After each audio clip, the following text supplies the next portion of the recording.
আপনি যদি পিয়ার পদ্ধতিতে যান আর সরকার বদল হয়, এর জন্য কোনো খরচ নাই তো। তুমি দল ব্যর্থ তো আমরা করব, উনি ব্যর্থ তো আমি করব, দ্যাট ইজ দ্য রুল। টাকাটা আসবে কোথা থেকে?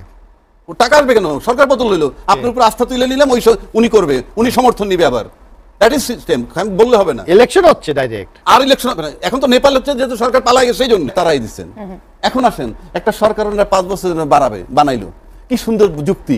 যদি খারাপ করে তাহলে 5 বছর পর আমরা ভোট দিব না। আমি 6 মাসের মাথায় দেখলাম উনি খারাপ কাজ করতেছে, তখন কি বলবে? আরো 4.5 বছর ওনার অপকর্ম মাইনে নিতে হবে। কারণটা কি? আমি আরো 4.5 বছর জনগণ সাফার করবে কেন? কারণটা কি? আর পিয়ার পদ্ধতি হলে আরেকটা দল তখন বলবে ঠিক আছে আমরা সরকার হই, দ্যাট ইজ দ্য সিস্টেম। আরেকটা কথা বলছে 31 দফা বাস্তবায়ন করবে, আই জাস্ট চ্যালেঞ্জ করবে না। কারণ কেন করবে না? ইউনূস সাহেব সম্প্রতি ওনাদের বন্ধুর দেশে গেছে আমেরিকায়, সেখানে উনি 3টা দলের লোক নিয়ে গেছেন, 2 জন করে। এই 3টা দলই কিন্তু বর্তমান রাজনীতির দল হিসাবে সবচেয়ে বড় স্টেক হোল্ডার, জামাত, বিএনপি এবং এনসিপি। 3টা দলের একত্র হয়ে একটা পলিটিক্যাল স্টেক হোল্ডার হতে হবে, যেটা আমি সবসময় বলি। কিন্তু মুশকিল হচ্ছে কোথায় দেখেন, ওখানে গিয়ে জিয়াউর রহমান সাহেব মারা গেলেন 81 সালে, তারপরে রাজনৈতিক দলটা চলে আসছে। বিএনপির প্রতি আমার কোনো, আমরা কিন্তু বিতর্ক করতেছি এখানে, পক্ষপাতিত্ব না, বিরোধিতা না, ইচ্ছাকৃত বিরোধিতা নয়। এই দীর্ঘ ফখরুল ইসলাম আলমগীর একজন সজ্জন ব্যক্তি, এতকাল পর জিয়ার প্রতিচ্ছবি দেখতে পাইলেন ইউনূস সাহেবের ভিতরে, যেটা উনি বললেন। তাহলে রেজাল্টটা দাঁড়ায় কি? যে বিএনপিতে কি জিয়ার প্রতিচ্ছবি দেখার মতো কেউ নাই? আজকে উনি গিয়া সেই নিউ ইয়র্কে গিয়া ইউনূস সাহেবের মধ্যে দেখলেন। তা ইউনূস সাহেবের মধ্যে যদি আপনি জিয়ার প্রতিচ্ছবি দেখেন, তাহলে তো জিয়ার প্রতি সমর্থন থাকা উচিত, অর্থাৎ গুণগত। আমরা সমাজে কি করি, হঠাৎ করে আপনি দেখলেন রাস্তায় বা এক জায়গায় আপনার বাবার মতো একটা লোক, এই প্রতিচ্ছবি দেখতে পাওয়াটা দোষের কিছু? আমি তো দোষের বলছি না, কথা তো ওইখানেই। আমি তো দোষের বলছি না, আমি গুণের বলছি। আপনি যদি জীবনে একটা মানুষ পান যে আপনার বাবার মতো দেখতে, আপনার বাবা নাই বেঁচে, তাহলে তার প্রতি কিন্তু আপনি সফট হবেন।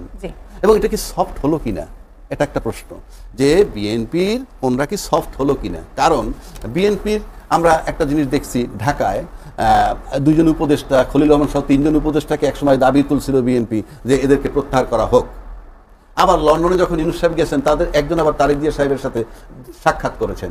তো সবকিছু মিলে দেখা যাচ্ছে যে ইউনূস সাহেব যে নিয়ে গেল, যে মিশনটা নিয়ে, তাতে ফখরুল ইসলাম আলমগীরের যে সফটকর্নারটা তার প্রতি প্রদর্শন করা হলো, এটা কি বার্তা বহন করে, এটা বিএনপি কিভাবে অ্যাকসেপ্ট করে, নাম্বার 1। নাম্বার 2, তাহের সাহেবও কিন্তু আবার কিছু বক্তব্য রাখছেন, যে উনি স্বাধীনতা বিরোধী শক্তি হিসাবে উনি বলছেন যদি বাংলাদেশকে কোনো শক্তি আক্রমণ করে তাহলে প্রমাণ হবে যে স্বাধীনতা যুদ্ধের বিরুদ্ধে আমাদের অবস্থান কেন ছিল। এই যে কতগুলো বক্তব্য, সেই বক্তব্যগুলো কিন্তু আপনাকে চিন্তা করতে হবে। এখন সর্বোপরি কথা হইল, এই 3টা দল যদি একত্র একটা স্টেক হোল্ডার না হয়, আর এরকম টার্মোয়েল সিচুয়েশনে যদি আমাদের সামরিক বাহিনী একটা স্টেক হোল্ডার, সে এবং ইউনূস সরকার নিজে একটা স্টেক হোল্ডার, এই 3টা স্টেক হোল্ডার যদি একত্র না হয়, ঐক্যমত্যে না আসতে পারে নির্বাচন ইস্যুতে, আপনি মোটামুটি নির্বাচন অনিশ্চিত হতে যাচ্ছে বলে আমার কাছে মনে হয়। অনেক ধন্যবাদ আবু হেনা রাজ্জাকী ভাই আপনাকে। আমরা এবার কথা বলতে চাই অ্যাডভোকেট হুমায়রা নূর আপনার কাছে। আপনি শুনছিলেন এবিএম মোশাররফ হোসেন এবং অ্যাডভোকেট আবু হেনা রাজ্জাকী সাহেব, তিনি যে বলছিলেন এই যে 3টা দল যদি একসাথে স্টেক হোল্ডার না হয় বা নির্বাচন একসাথে ঐক্যবদ্ধ না হয়, নির্বাচনের বিষয় নিয়ে বলছিলেন এবং একই সাথে পিয়ার নিয়েও কথা বলছিলেন। এই 2 জনের মতামত শুনে আপনার মন্তব্য কি? আমরা আসলে আমাদের এই মধ্যে এই কালচারটা বিল্ড হয় নাই যে আমরা কনস্ট্রাকটিভ ক্রিটিসিজমটাকে অ্যাকসেপ্ট করে নিজেদের সেলফ ডেভেলপমেন্টে কাজ করব। এই জিনিসটা, আমি যেহেতু নতুন রাজনৈতিক দলের থেকে বিলং করি, আমরা আমাদের মধ্যে কিন্তু এই কালচারটা ডেভেলপ করার চেষ্টা করছি। স্যার যেটা বললেন, রাজ্জাকী স্যার, যে আমি ওনাকে স্যারই বলবো কারণ উনি আমার সেম প্রফেশনে আমার অনেক সিনিয়র, আমি অভ্যস্ত ওনাকে স্যার বলে। তো উনি যেটা বললেন যে এই যে 31 দফার একটি গুরুত্বপূর্ণ কথা, যে একসাথে 2বারের বেশি প্রধানমন্ত্রী হতে পারবে না, সেই একই জিনিসটা কিন্তু বিএনপির নিজের যে গঠনতন্ত্র সেটার মধ্যে ইনক্লুড করে নাই। করবে কিভাবে? ওদের তো কাউন্সিলই হচ্ছে না। ওনারা একই এলাকায়, আমি এই যে কথাগুলো বলছি, বলবে যে এনসিপি বিএনপির বিরুদ্ধে কথা বলে, দেখেন কথাগুলো কিন্তু ওনাদের দলের স্বার্থে। These are constructive criticisms which each party needs to hear it, right? এখন আপনি যদি শুনতেই না চান, আপনার সবকিছু কিন্তু নেগেটিভ মনে হবে। আমার স্বার্থ না তো, আপনার দল যদি গুছায় এবং পজিটিভলি কনস্ট্রাকটিভলি গুছায়, এটা আমার জন্য না, আপনার জন্য এবং জনগণের জন্য ভালো। আপনি কিন্তু জিনিসটা আপনার নিজের কনস্টিটিউশনে ঢুকার নাই, কিন্তু আমরা একটা নতুন দল হয়েও আমরা কিন্তু এই সাহসটা করতে পেরেছি। গতকালকে আমি একদম ইন্টারনাল একটা কথা, এটা বাইরে বলা উচিত না, তারপর আমি বলি। দেখেন, আমাকে অনেকে জিজ্ঞেস করে তুমি ভালো করছিলা প্রফেশনে, তুমি রাজনীতি করতে কেন আসলা? অনেকগুলো রিজনের একটা রিজন হচ্ছে, গতকাল আমাদের পার্টির যারা লিডার্স আছে তাদের সাথে তো আহ্বায়কের সদস্য সচিবের 1-to-1 সেশনস হয়, রাজনৈতিক কর্মসূচি কি হচ্ছে, সেলফ ডেভেলপমেন্ট, পলিটিক্যাল ডেভেলপমেন্টের প্রস্তাবনা কি, এগুলো। তখন আমাকে একটা পর্যায়ে নাহিদ ইসলাম জিজ্ঞেস করলেন আপনার অ্যাম্বিশন কি। আমি যখন আমার অ্যাম্বিশনটা ওনার সাথে শেয়ার করলাম, উনি বললো যে আপনার অ্যাম্বিশন হওয়া উচিত একদিন আপনি আমার জায়গায় আসবেন। সো ওই স্পেসটা একটা নতুন রাজনৈতিক দল হয়েও, একটা তরুণদের রাজনৈতিক দল হয়েও আমরা কিন্তু ওই সম্পর্কটা মেইনটেইন করতে পারি। কিন্তু এই একই জিনিস কি এই আমরা যেই রাজনৈতিক দলটা এখন সবাইকে এই জিনিসটা বুঝ দেওয়ার বা তাদের মতামতটাই বড় দল হিসেবে সবার উপর চাপিয়ে দেওয়ার চেষ্টা করে, তাদের মধ্যে কি পরিবারতন্ত্র থেকে বের হওয়ার কোনো চিন্তা আছে? তারা তো কোনোভাবেই ভাবতে পারে না যে জিয়া পরিবারের বাইরে কেউ এসে তাদের দলের হাল ধরবে। পারবে না। আপনি দেখেন সমালোচনাগুলো কেন করছি। উনি বললেন যে বিএনপির এই কর্মকাণ্ডের জন্য সংসদীয় গণতন্ত্র স্থাপন হয়েছে। সংসদীয় গণতন্ত্র ছিল নাকি বাংলাদেশে গণতন্ত্র? সংসদীয় গণতন্ত্র ছিল, এটা সংসদীয় স্বৈরতন্ত্র ছিল, এবং এই জন্যই জুলাই এসেছিল। 24-এর গণ অভ্যুত্থান কেন হয়েছে? আজকে উনি বললেন যে একটা দল নির্বাচন করে ক্ষমতায় আসুক, 5 বছর দেখুক, মানুষ তারপরে সিদ্ধান্ত নেবে। কেন? সেখানে আবু হেনা রাজ্জাকী সাহেব বলেছেন যে আমরা 6 মাস যদি ভালো দেখার পর অনিয়ম দেখি তাহলে 4.5 বছর তো আমরা সেটা মেনে নিব না। এক্স্যাক্টলি। কিন্তু মানুষের বারবার তো গণ অভ্যুত্থান হবে না, বারবার বিপ্লব হয় না। তো মানুষ একটা সময় ধৈর্য ধরে ক্ষমতার কাছে মাথা নত করতে বাধ্য হয়। শেখ হাসিনা এসেই কি করলো? ওনার একটা নীল নকশা করলো এবং দেশের সমস্ত প্রশাসনিক প্রতিষ্ঠান থেকে শুরু করে সরকারি বেসরকারি সমস্ত প্রতিষ্ঠানে তার লোক নিয়োগ করলো।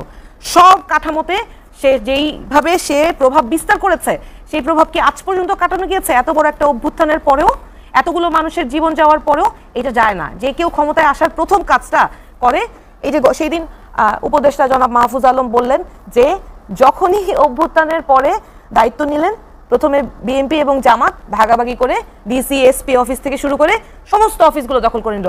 আমি একটা পেশা থেকে বিলং করি, আমি জানি আমার অফিসে, আমি বলছি না যে আমার কর্মক্ষেত্রে যারা দায়িত্ব নিয়েছেন তারা কেউ অযোগ্য, এটা শুনলে অনেকে মাইন্ড করবেন। স্যার নিজেও জানে, ওনাদের যোগ্যতা নিয়ে আমি প্রশ্ন করছি না, কিন্তু এই যে দলীয় কারণে ওনাদের যে অবস্থানটা ওনারা পেয়েছেন, এইটা খুবই স্পষ্ট। অ্যাটর্নি অফিস থেকে আপনি যদি অ্যাটর্নি অফিসের দিকে তাকান, সমস্ত নিয়োগ বিএনপি থেকে হয়েছে, কিছু হয়তো জামাত থেকে হয়েছে। আপনি যদি জুডিশিয়ারির অ্যাপয়েন্টমেন্টগুলো দেখেন, এখন একটা জুডিশিয়াল কাউন্সিল করে নিয়োগ দেওয়া হয়েছে, কিন্তু কয়জন বিএনপি বা জামাতের বাইরে যারা কোনোদিন রাজনীতি করে নাই তাদের নিয়োগ হয়েছে? আমাকে একটু দেখান তো। এটার উত্তর মানে আমার সাথে একজন সিনিয়র আইনজীবী আছে, উনিও এটা সমর্থন করবে, আমি গ্যারান্টি দিয়ে বলতে পারি।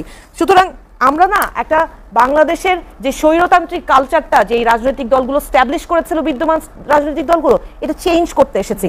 আমার মতো মানুষ, আমি কিন্তু কাজ করছিলাম, ভালো ছিলাম, আমার কোনো প্রফেশন ছেড়ে রাজনীতিতে মনোযোগ দেওয়ার কোনো প্রয়োজন ছিল না।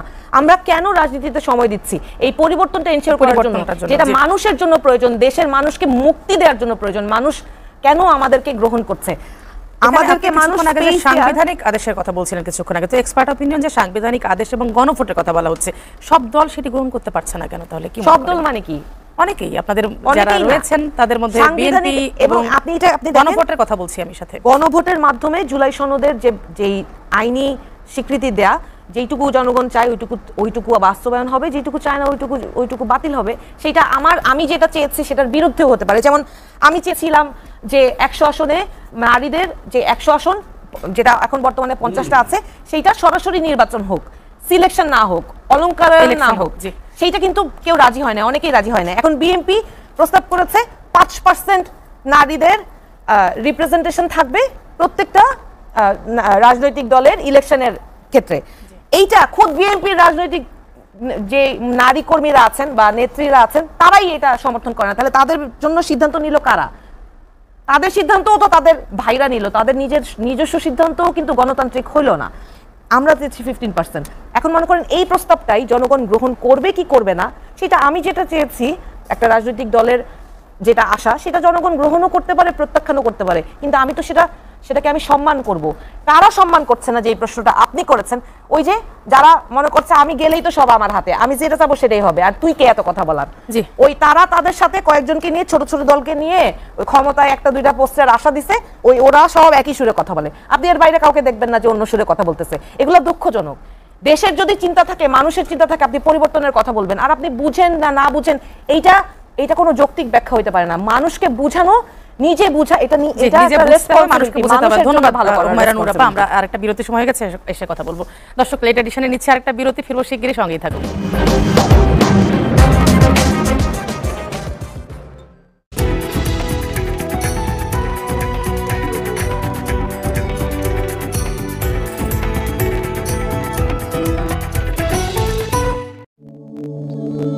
Grand Palace, 5-star chain hotel, Zinda Bazaar, Sylhet. Local and international cuisines. Exclusive banquet hall for all events. 5-star luxurious rooms and suites with bulletproof glass. Fiberglass swimming pool. Relaxing spa. Well-equipped gym. Experience panoramic beauty at City View Restaurant.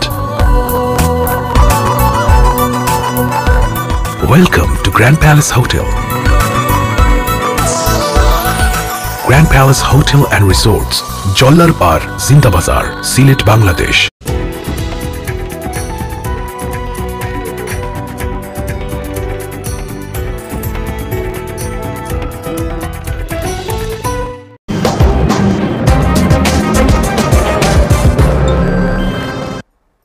দেখছেন SATV রাতের আয়োজন late addition. আমরা আবারও ফিরছি আলোচনায়। শুরুতে আলোচনা করতে চাই এবিএম মোশাররফ হোসেন, প্রশিক্ষণ বিষয়ক সম্পাদক, বিএনপি।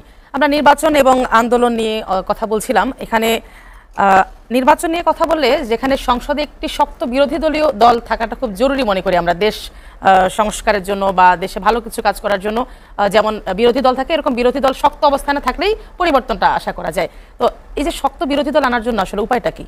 না, এখন বিরোধী দলকে আমরা ইচ্ছে করলে বানাতে পারবো? আপনি একদিকে গণতন্ত্র চাইবেন, অন্যদিকে জনগণের রায়কে আপনি সম্মান করবেন। এখন জনগণের ডিসিশন নেবে কারা ক্ষমতায় যাবে, কারা বিরোধী দলে যাবে। এখন সেখানে যদি আপনি বলেন আমি শক্তিশালী সরকারি দল চাই, জনগণ যদি তাকে 151 সিটের সরকারি দল করলো, আপনি কি করবেন? অথবা বিরোধী দলের সেই পরিমাণ আস্থা বিরোধী দল অর্জন করতে পারে নাই, সেখানে আপনি কি করবেন? অর্থাৎ আমি যেটা ব্যক্তিগতভাবে মনে করি, এটা হলো আপনার কর্মসূচি বেসড, যে ওই দলটা আগামী দিনে যদি রাষ্ট্র পরিচালনার দায়িত্ব পায় সে কী করবে সেটার উপর ডিপেন্ড করে। এই যেমন এবার এখন যে চ্যালেঞ্জটা আমরা মনে করি, এই যে জুলাই গণ অভ্যুত্থানের পর যেই চ্যালেঞ্জটা, সেটা হলো মানুষের মধ্যে বিরাট কিছু আকাঙ্ক্ষা জন্ম নিয়েছে। এই আকাঙ্ক্ষার সাথে যেই রাজনৈতিক দলগুলি অ্যাডজাস্টমেন্ট করতে পারবে তারাই কিন্তু আগামী দিনে টিকে থাকবে, না বাকিগুলি কিন্তু ঝরে যাবে।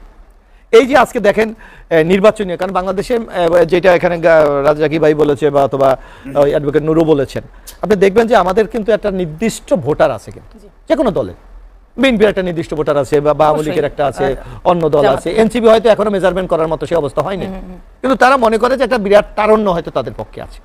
কিন্তু এই সবগুলিকে মিলিয়ে আগামী দিনে নির্ধারিত হবে যে জনগণ কি প্রত্যাশা করে, কি প্রত্যাশা করে। এখন আপা বললো যে আমি গণপরিষদ চাই, গণপরিষদ চাই, এই তারা একটা রাজনৈতিক দল ইতিমধ্যে, তারা কি এমন জনমত তৈরি করতে পেরেছে, জনগণ সব রাস্তা নেমে গেছে যে বলছে যে গণপরিষদ চাই? সে প্রমাণ কিন্তু তারা দিতে পারে নাই, তারা একটা রাজনৈতিকভাবে বক্তব্য দিচ্ছে। এখানে আরেকটা কথা বলেছে যে রাজনৈতিক দলগুলির নেতা কিভাবে নির্বাচিত হবে, আপনি কি ডমিনেট করবেন? নো, কারণ ওই দলের মধ্যে একটা ডেমোক্রেটিক প্রসেস আছে। যেমন আমার দলের কথা উনি বলছে যে জিয়া পরিবারের বাইরে সম্ভব না। আমার দলে যখন চেয়ারম্যান নির্বাচিত হবে, এর জন্য নির্বাচন শিডিউল ঘোষণা করা হয়, কারা কারা প্রার্থী সেই ফর্ম বিক্রি করা হয়, তারপর নির্বাচনের জন্য আসে। এখন যদি প্রসেস আছে, এখন কেউ যদি মনে করে আমার দলটা অমুককে খুব ভালো পরিচালনা করবে, নেতা কর্মীরা যদি it is one kind of Democratic process, আপনি কি সেটার বাইরে যাবেন? আমি একটু বলি একটা, না না আমি আপনাকে, আপনি বললে তো শোনেন, আপনি বললে হবে না, আমি ক্যান্ডিডেট ক্যাপেবল হইতে পারি কিনা, আমি একটা, সেটা আলাদা জিনিস। আমার এখানে আমার একটা চ্যালেঞ্জ আছে, আমার দলটাকে কি জনগণের ম্যান্ডেট নিয়ে কিন্তু আমি তাকে রাষ্ট্রীয় ক্ষমতায় আমাকে আনতে হবে। আমার এমন নেতা দরকার, যেমন আজকে কেন নরেন্দ্র মোদীকে দরকার হয়, আজকে ট্রাম্পকে কেন দরকার হয়, আজকে পুতিনকে কেন দরকার হয়, আপনি অন্য কোনো লোকের নাম শোনেন না কেন? কারণ জনগণের একটা বিশ্বাসের ব্যাপার আছে, ট্রাস্ট আছে, যে কে আমাকে এই নিশ্চয়তাটা দিতে পারবে যে একটা ভালো বাংলাদেশ, স্থিতিশীল বাংলাদেশ, একটা বিশ্বাসটাকে জনগণের বিএনপির প্রতি আছে বলে মনে করেন 100%? এটা আগামী নির্বাচনে প্রমাণ হবে। আমি তো বলি না যে আমার আছে, আমি বিশ্বাস করি জনগণ আমার পক্ষে রায় দেবে। এখন হলো এটা নির্বাচনের মাধ্যমে এটা প্রমাণ হবে। শুধু ওই আবার যে কথাটি বলেছে, এখন আপনি মনে করেন একটা রাজনৈতিক দলকে, আপনার দলে এনসিপি বলে, এনসিপির দায়িত্ব কি? জনগণের কাছ থেকে সমর্থন আদায় করে আপনাকে বাংলাদেশের সবচেয়ে জনপ্রিয় দলে পরিণত করা। এখন কোন লোকের প্রতি জনগণ সেই কনফিডেন্সটা আছে, সেই লোকের যদি আপনি ওই লিডারশিপে না বসান, জীবন আপনার দল দাঁড়াবে না। একটু আপনাকে জি, সংশোধন জীবনে করতে চাই, দাঁড়াবে। সেটা হচ্ছে আমাদের সমাজে আমাদের তো এই সংক্ষিপ্ত, আমরা আমরা আসলে, আপনার সাথে কথা বলবো, ক্ষমতার হুমায়রা রাজনীতিটা করছি না আমরা। তাহলে আপনি এই আপনার মুহূর্তে- কমিশন না, আপনি ক্ষমতার রাজনীতি করেন, না, আপনি এই মুহূর্তে জনগণের আমাদের কিভাবে বাস্তবায়ন ফোকাসটা করবেন? না, এই মুহূর্তে আমাদের ফোকাস হচ্ছে এটা আপনার রাষ্ট্র personal সংস্কার, ব্যাপার, আপনার দলের ব্যাপার। ফ্যাসিবাদ নির্মূল করা, হ্যাঁ। এটা আমাদের মূল এটা লক্ষ্য, কার বিচার নাই? নিশ্চিত করা। এটা আমরা কার এই নাই? মুহূর্তে ক্ষমতার সবাই তো চায়। রাজনীতিটাতে ফোকাস করছি না, এখন এটা add করতে চাই। আপনি বলছেন আপনি এমন লিডারশিপ দেবেন যে লিডারশিপের প্রতি জনগণের কোনো আস্থা বা কনফিডেন্স নাই, তাই জনগণ কি আপনাকে রায় দেবে? এবার কখনোই দেবে না। জি, মোশাররফ হোসেন ভাই আপনাকে ধন্যবাদ। এবার কথা বলতে চাই আমরা অ্যাডভোকেট হুমায়রা নূর আপার সাথে। আপনি বলছিলেন ফ্যাসিবাদ নির্মূলের কথা, এবং একই সাথে জানতে চাই, যেহেতু আমরা একদম শেষ দিকে আছি, এনসিপির জন্য যে প্রতীক নিয়ে কথা হচ্ছিল, শাপলা প্রতীক নিয়ে, সেটি হচ্ছে না সম্ভবত, এটি নিয়ে কি বলবেন এবং ফ্যাসিবাদ নিয়ে কি বলবেন একই সাথে? আচ্ছা, প্রথম কথা আমি মোশাররফ ভাইয়ের কথায় আমি একটু উত্তর জি, দিতে জি। চাই। সেটা হচ্ছে উনি বলেছেন যে জনগণ যাকে আস্থা রাখবে তারকেই ভোট দিবে। এখন নেতৃত্ব তৈরি করাটাও কিন্তু একটা রাজনৈতিক দলের একটা গুরুত্বপূর্ণ কাজ। তো একটা রাজনৈতিক দলে নেতৃত্ব যদি এমন হয় যে আর দ্বিতীয় কাউকে ভাবার সুযোগই না থাকে, পরিবারতন্ত্র থেকে বের হওয়ার সুযোগই না থাকে, এবং ডেমোক্রেটিক প্রসেসটা কিন্তু এরকম হওয়া উচিত যে সবাই স্বপ্ন দেখবে আমি একদিন প্রধানমন্ত্রী হব। তো ওইটা আসলে আমি উনাদের সমালোচনা করেছি, সেটা উনাকেও একদিন স্বপ্ন দেখানোর জন্য, যাতে উনিও একদিন কোনোদিন ভাবতে পারে যে আমি দলের চেয়ারপারসন হব বা বাংলাদেশের প্রধানমন্ত্রী হব। কিন্তু উনি যদি এটা ভাবতে না পারেন, তাহলে আসলে উনার দলীয় যে গণতান্ত্রিক প্রক্রিয়া, সেখানে চিন্তা ভাবনার মানে এইটা আসলে কনস্ট্রেইনটা ওই জায়গায়, এইটা যেমন আমার দলে আমি এস্টাবলিশ করছি না, আমাদের চিন্তা ভাবনাটা ওই জায়গায় কনস্ট্রেইন না। এখন আসেন, একটা এতদিন পর্যন্ত কোনো জায়গায় গিয়ে দু কথা বলার আগে আমাদেরকে নানান, এই যে দুদিন আগে একটা জায়গায় ভীষণ অপদস্থ, আরে এরা তো নিবন্ধিত দলই না, কিসের কথা বলে, শিশু জন্মই নেয় না, এরকম ভাবে কথা বলে, অনেক তুচ্ছতা বলতে পারে, এটা তো শিশুর মতোই, নতুন দল না। যেহেতু। দেখেন, আমি একটা রাজনৈতিক দল, আমি আমার ম্যান্ডেট নিয়ে কাজ করছি, উনারা একটা রাজনৈতিক দল, স্যার একজন রাজনৈতিক বিশ্লেষক, আইনজীবী। এখন আপনি যখন আরেকটা রাজনৈতিক দলের সাথে কথা বলবেন, আপনার তো এটা রাজনৈতিক শিষ্টাচার বা ভদ্রতার মধ্যেই পড়ে না যে আপনি তর্কে না পেরে একজনকে ছোট করার জন্য এইভাবে বলবেন যে তুমি তো কেউই না। আমার তো একটা অবস্থান আছে, আমি গণ অভ্যুত্থানে নেতৃত্ব দানকারী যে যারা ছিল তাদের সাথে নিয়ে এই দলটা গঠন করা হয়েছে। এখন সুখবরটা হচ্ছে, যারা গতকাল পর্যন্ত ইয়ানাফি করছে যে এনসিপির যাতে নিবন্ধন না হয়, একজন সেদিন বললেন যে ৯,০০০ পাতা ট্রাক নিয়ে গেছে, শর্ত হয়তো পূরণ হবে না, এনসিপি আগে নিবন্ধন পায় কিনা দেখো, তারপরে বইল যে কি শাপলা পায় কিনা। কিন্তু আমরা আজকে জানতে পেরেছি যে আলহামদুলিল্লাহ আমরা ৯,০০০ পাতা দিয়েছি, প্রত্যেকটা পাতার প্রত্যেকটা শব্দ এবং প্রত্যেকটা শর্ত পূরণ করা হয়েছে কিনা সেটা যাচাই বাছাই করা হয়েছে, এবং আমরা নিবন্ধনের সকল শর্ত পূরণ করেছি। এখন আসেন শাপলা ইয়েতে, রাজ্জাকি স্যার বলছিলেন যে মানুষ কিন্তু দলের সাথে ওই মার্কাটার সাথে, দলের মার্কার সাথে কানেক্ট করে। আমরা যখন প্রথমে ঘোষণা দিয়েছিলাম যে আমরা শাপলা মার্কাটা নিবন্ধনের জন্য অ্যাপ্লিকেশন করেছি, এবং আমরা কিন্তু এটা নির্বাচন কমিশনের সাথে আলোচনা করেই এই শাপলা মার্কাটা দিয়েছে, এবং ওরা কিন্তু এমন বলে নাই যে শাপলা মার্কাটা অন্তর্ভুক্ত করতে কোনো সমস্যা আছে। আপনি দেখেন যেই আর্গুমেন্ট অন্যান্য রাজনৈতিক দল, বিশেষ করে বড় রাজনৈতিক দল দেয় যে সাংবিধানিক প্রতীকের সাথে, আপনি সাংবিধানিক 4টা এমব্লেমের মধ্যে শাপলার পাশাপাশি ধানের শীষ আছে, স্টারও আছে, যেই দুইটা রাজনৈতিক দলের প্রতীক, এবং জাতীয় ফল কাঁঠাল, সেটাও একটা রাজনৈতিক দলের প্রতীক। আবার যদি আপনি বলেন ডিজিএফআই প্রতীকের মধ্যে শাপলা আছে, ইগলও তো বাংলাদেশ বিমান বাহিনীর অনেক প্রতীক আছে, কিন্তু সেটাও কিন্তু আরেকটা রাজনৈতিক দলের প্রতীক। কিন্তু সব ছাইরে এই শাপলাটাই শুধু দেয়া যাবে না, এটা কার প্রভাবে সেইটা আপনার দেখতে হবে। লেভেল প্লেইং ফিল্ডের কথা স্যার প্রথমে বলেছিলেন, নাই, এটাই হচ্ছে প্রমাণ। কারণ আপনি একটা ন্যায্য দাবি যেটার সাথে মানুষ সম্পৃক্ত, সেই দাবিটা আপনি অগ্রাহ্য করছেন, সেটার কোনো লিগ্যাল গ্রাউন্ড নাই, কোনো যুক্তিযুক্ত গ্রাউন্ড নাই, আপনি অনর্থক, অন্যায়ভাবে, অযাচিতভাবে এবং বায়াস হয়ে নির্বাচন কমিশন আমাদেরকে এই প্রতীক দিতে নাকচ করছে, এবং তার কোনো কারণও দিতে চায়। কারণটা আমরা পরে জানবো। আপা, আজকের মতো শেষ করতেছি আপনার সাথে অ্যাডভোকেট হুমায়রা নূর, অনেক ধন্যবাদ। আমরা কথা বলতে চাই এবার অ্যাডভোকেট আবু হেনা রাজ্জাকি, রাজনৈতিক বিশ্লেষক, আপনার সাথে একদম শেষ দিকে একদম বলবেন। আমি একটু শেষ করে দিই। জি জি। উনি একটা কথা বলছে, আমার ভাই, শক্তিশালী বিরোধী দল কি বিএনপি বানাবে? এই কথাটাতে আওয়ামী লীগের কথার মিল আছে। বলছিল নির্বাচন দিছি, কেউ দল নির্বাচন না আসে আমার কি করার আছে, বিষয়টা এরকম হয়েছে জবাবটা, এটা আমি আশা করি নাই। কারণ ভালো গণতন্ত্র যিনি বিশ্বাসী তাকে ভালো না, আপনি বিরোধী কি- দল- আপনি- না, না, আপনি বলতে- দেন, আপনার কাছে করলে আপনি আপনি কি theory বলবেন? দেন, আমি বলি একটা না, strong না, ভালো একটা বিরোধী গণতন্ত্র দল। চাইলে ভালো বিরোধী দল দরকার, শক্ত বিরোধী জি, দল জি। দরকার। আমাদের তত্ত্বাবধায়ক সরকার যখন প্রথম দাবি উঠছিল কেউ মানে নাই, পরে দেখছেন ফলাফল ভালো। 12টা নির্বাচন যখন আমরা নন পিয়ারে করলাম, একটা নির্বাচন আমরা পিয়ার পদ্ধতি করে দেখি না সমস্যাটা কোথায়, অসুবিধা কি। 12টা হওয়ার পরও তো 12টা নির্বাচনের পর তো 2বার সামরিক শাসন আসছে, 111 আসছে, ইউনূস সরকার আসছে, ঘাড় ধাক্কা দিয়ে সরাই দিছে। সুতরাং আমরা একবার পিয়ার দেখি, পিয়ারে যদি দেখি কোনো সন্দেহ নেই একটা একদম শক্ত বিরোধী, সংক্ষেপে শেষ হ্যাঁ দিকে। শক্ত বিরোধী দল আসবে, এবং এই শক্ত বিরোধী দল আসলে সংসদের নিয়ন্ত্রণের মাধ্যমে বাংলাদেশের সব সংস্কার করা যাবে। জি, অসংখ্য ধন্যবাদ। এত অল্প সময় আপনি অনেক চমৎকার কথা বলেছেন। আপনাদের তিনজন